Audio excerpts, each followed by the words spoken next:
The question of what happens with oil is, of course, highly relevant in all of these circumstances. Iraq is a key oil supplier.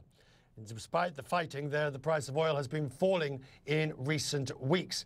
And so far today, there's been not much change. The cost of a barrel of Brent is at 102. It's actually down some 50 cents. And when you put this into context, well, you've got to ask why my next guest believes that the oil independence for the United States is so crucial. He says the crisis in Iraq sends a strong message to America to become more self-sufficient in energy. He's Chris Faulkner. He's the chief exec of Brittling Energy, a Texas-based oil and gas company. He's an advocate of hydraulic fracking, and he joins me now from New York. The price of oil is steady at its current prices, even though ISIS is selling oil on the black market. There are threats there are sanctions, of course, against Syria selling, and there are threats to the Iraqi oil supply. Sure. So it begs the question, whilst fracking is important, the oil market has the capacity, Chris, to withstand certain threats. Well, I think it does, and I think what we're seeing right now with oil prices, honestly, with the surge in U.S. production, oil prices would be a lot lower than they are now if it wasn't for all these geopolitical concerns we have out of Iraq, Nigeria, Syria, all these places, all these conflicts in the Middle East. I think it's causing volatility. Keep in mind, Richard, you know, oil traders and commodity traders are really what drives the price here. This fear factor built in from all these concerns in the Middle East are what's been keeping oil prices high. But also keep in mind, Iraq is only producing 2.5 million barrels a day.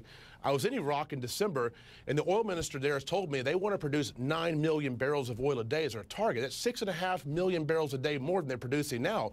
So if the markets in the demand and supply fundamentals don't change, all that supply comes in from Iraq, you know, we're going to have a situation where oil prices may come down. That's going to be a problem for Russia and their budgets, Saudi Arabia, right, and also oil prices here.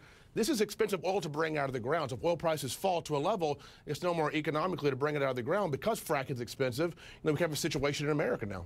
Look, you're not going to get an argument from me on the advantages of hydraulic fracking as such. I mean, there is no question there are disadvantages, and I can feel the emails arriving now, the environmental, the pollution. We're not going to here to debate that now. But the economic advantage to the United States is probably without question.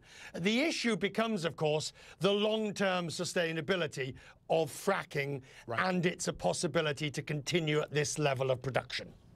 Well, the reality is that between 2013 and 2012, just in 1 year, we increased our production by 20%. This country now produces 8.6 million barrels of oil. Is it sustainable? I think it is in the near to mid-term. Now, a lot of folks argue by the end of the decade, this will plateau. But the reality is we have 1,900 rigs drilling right now, Richard, as you and I are talking.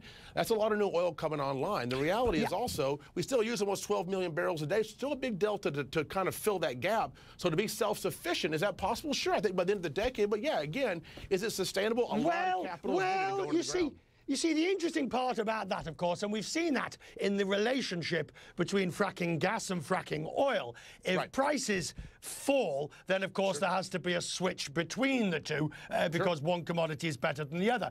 And you know as well as I do, better than I do, that ultimately fracking has been a victim as well as a beneficiary of that which has happened elsewhere in the world.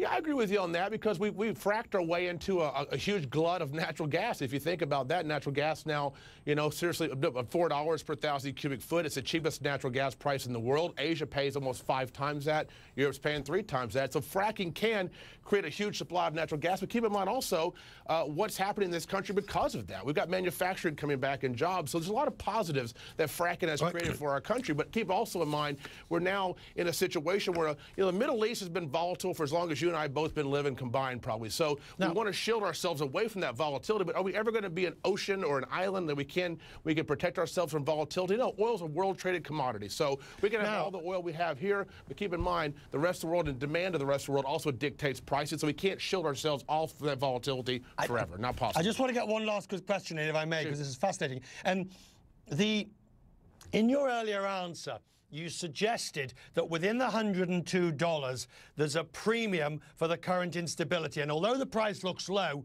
you think there's a premium in that price already. What do you think that premium is, reflecting Syria, Iraq, and ISIS, that if it didn't exist, the price would fall to $90, $85?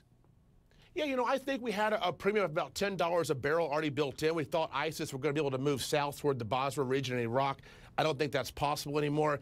I think we're down to probably $4 or $5 a barrel, probably on premium. So I think it'd be touching or testing the $90 mark on WTI. Brent may fall beneath 100. I think now the Ukraine situation. Now this morning we got news that Ukraine may actually, the resolution may be coming to an end there. So that'll be good, which could create more demand for oil, and the price could rise in the near term. So we're going to see some volatility, but I think range bound within $3 to $5. Oil's not going to move that much in the near term. Chris, fascinating discussion. Thank you for taking the time to be with us this morning. The only thing I've ever learned about the price of oil is that trying to work out where it's likely to go is probably a fool's errand that will eventually cost you your shirt and pretty much all your investments as well. Thank you, Chris Faulkner, joining us from Britain Energy Corporation.